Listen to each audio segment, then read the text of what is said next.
रामकृष्ण हरे. सज्जन हो, आजचा आपला हा भाग रंग या विषयावर आहे. रंग दोन प्रकारचे असतात, एक अंतरंग आणि दुसरा बहिरंग. बहिरंगामध्ये पुन्हा तीन प्रकार असतात. एक रजोगुणी एक रंग असतो, तमोगुणी आणि एक सत्वगुणी असतो. तर सत्वगुणामध्ये काय काय रंग आहेत आणि साधू संत मुनी ऋषी आणि सात्विक माणसं त्या सत्वगुणाच्या रंगात कसे रंगतात आणि सत्वगुणाचा रंग सगळ्यात महत्त्वाचा आणि ते सगळे बाह्यरंग एका रंगात येतात आणि तो आहे श्रीरंगाचा रंग. आणि त्याचं साधन आहे कीर्तन. एकदा वाळवंटामध्ये कीर्तन चालू होतं नामदेवांचं. नामदेव हे कीर्तनाचे संस्थापक. नामदेवापासून म्हणजे कीर्तनाचे नामदेव, नामाचे नामदेव आणि ज्ञानाचे ज्ञानदेव ही जोडी. नामदेवांचं कीर्तन असं रंगात आलं आणि जनाबाई त्या कीर्तनामध्ये टाळ घेऊन उभा होते. आणि मग नामदेव कीर्तन करी पुढे देव नाचे पांडुरंग. त्या कीर्तनामध्ये पांडुरंग देहभान विसरून नाचत होता. जणे म्हणे ज्ञानदेवा बोला अभंग. जनाबाई म्हणते ज्ञानदेवा अभंग बोला. पाठीमागं जे टाळकरी असतात त्यांनी अभंग धरायचा असतो. तर जनाबाईचा केवढा मोठा अधिकार बघा. ज्ञानदेवाला आज्ञा करते अभंग म्हणा. अभंग बोलता रंग कीर्तनी भरला आणि कीर्तन रंगे देव नाचू लागला. नाचता नाचता देवाचा गळाला पितांबर. सावध होई देवा ऐसे बोले कबीर. एवढं ते कीर्तन रंग आहे की सगळ्या रंगाचा एक मिलाप संगम म्हणजे कीर्तनातला रंग आहे. देव रंगारी रंगारी त्रिगुणाचा रंग भरी. हे सगळे बाह्यरंग अंतरंग हे सगळे रंग एक वाटतात. ते कुठे? ऐका सोयराबाईचा अभंग आज आपण ऐकवित आहे. अवघा रंग एक झाला, अवघा रंग एक झाला. सोयराबाई म्हणतात सगळा अवघा रंग एक झाला, संगम झाला. रंगे रंगला श्रीरंग. श्रीरंगसुद्धा त्या रंगात रंगला म्हणजे कीर्तनाच्या रंगामध्ये. अवघा रंग एक झाला, मी तो पण गेले वाया. असं काय अभेद कीर्तन रंग रंगला. पाहता पंढरेच्या राया अवघा रंग एक झाला. त्या रंगामध्ये कीर्तन रंगामध्ये मी तू पण गेले वाया. मी तू पण सोडून भेद अभेदाचं कीर्तन झालं पाहिजे. पंढरीच्या राया समोर असतो आणि अशा अर्थाने कीर्तन झालं की श्रोते पण रंगतात. कीर्तनकार रंगला पाहिजे, भगवंत रंगला पाहिजे, श्रोतेही रंगतात. ना हे भेदाचे ते काम पळून गेले क्रोध काम. भेदच नाही, काम क्रोध पळून गेले. देही असूनी तू विदेही सदा समाधिस्थ पाही. अवघा रंग एक झाला. पाहता पाहणे गेले दुरी म्हणे चोख्याची महारी. अवघा रंग एक झाला. रंगे रंगला श्रीरंग. अवघा रंग एक झाला. रंगे रंगे रे श्रीरंगे. काय बोललासी पतंगे. रंगाच्या श्रीरंगाच्या रंगात रंगलं पाहिजे. रंगे रंगे रे श्रीरंगे. काय बोललासी पतंगे. शरीर जायाचे ठेवणे.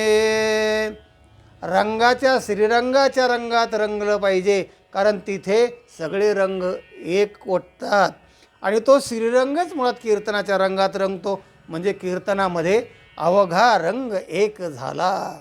रंगे रंगला श्रीरंग. अशा प्रकारचा स्वैराबाईंचा हा अभंग आहे. पण इथे अभंगामध्ये अभंग करता कोण असतो त्याचं शेवटच्या चरणामध्ये नाव असतं. तर इथे मात्र स्वैराबाई असं नाव दिलेलं नाही. पाहता पाहणे गेले दुरी म्हणे चोख्याचे महारी असं म्हटलं आहे.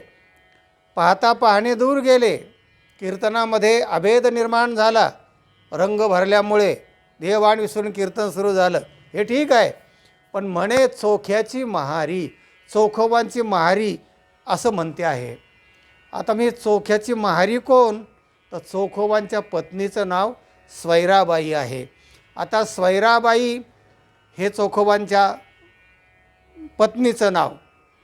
पण आम्ही अनेक वर्षानुवर्ष जेव्हा साहित्याचा, संत साहित्याचा अभ्यास करत आलो आणि मग वारकरी कीर्तन शिवाजीनगरला मी 78ला सुरू केलं. आणि नंतर मग मला असं वाटलं, म्हणजे 10-15 विद्यार्थी फार तर त्या जागेमध्ये बसत होते.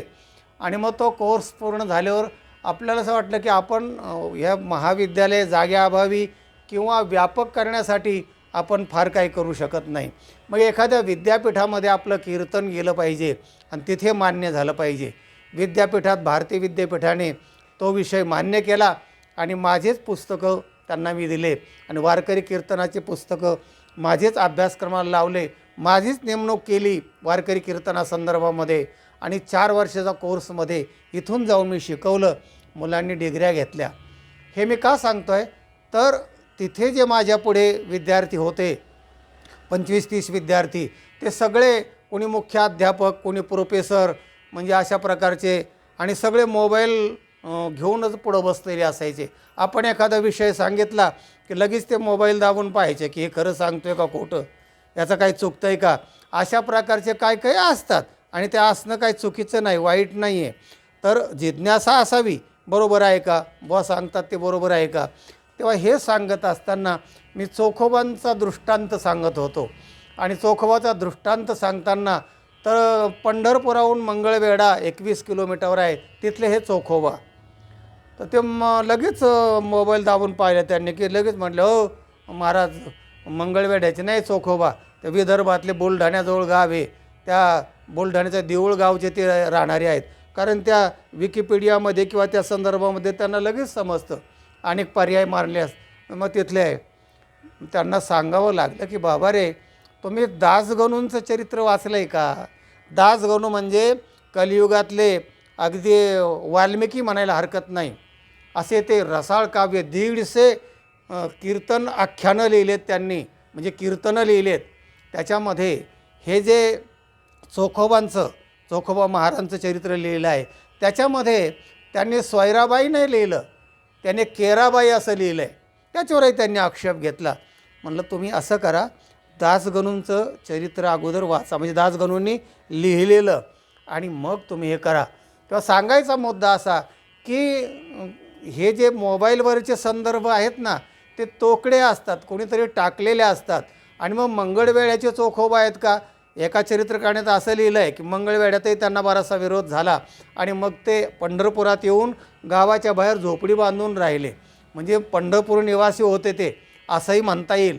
तेव्हा या सगळ्या गोष्टीने चौफेर अभ्यास असावा लागतो आणि मोबाईल लगेच दाबून पाहायचं कुठलाही विषय निघाला की. तेव्हा कीर्तनकाराला समग्र ज्ञान असायला पाहिजे. आपणाला जर उद्धारायचं असेल तर आपण हरिनाम घेऊनसुद्धा उद्धारू शकतो, आपल्या उद्धारासाठी हरिनामसुद्धा पुरेसं आहे. पण दुसऱ्याला शिकवायचं म्हटलं तर मग मात्र सगळे पर्याय, सगळे शास्त्र माहिती असले पाहिजे. जसं आपल्याला मरायचं असेल, आत्महत्या करायचं असेल तर सुईसुद्धा पुरेशी होते. पण लढून जर दुसऱ्याला शत्रूला जिंकायचं असेल तर सगळे हत्यारं चालवता आले पाहिजे.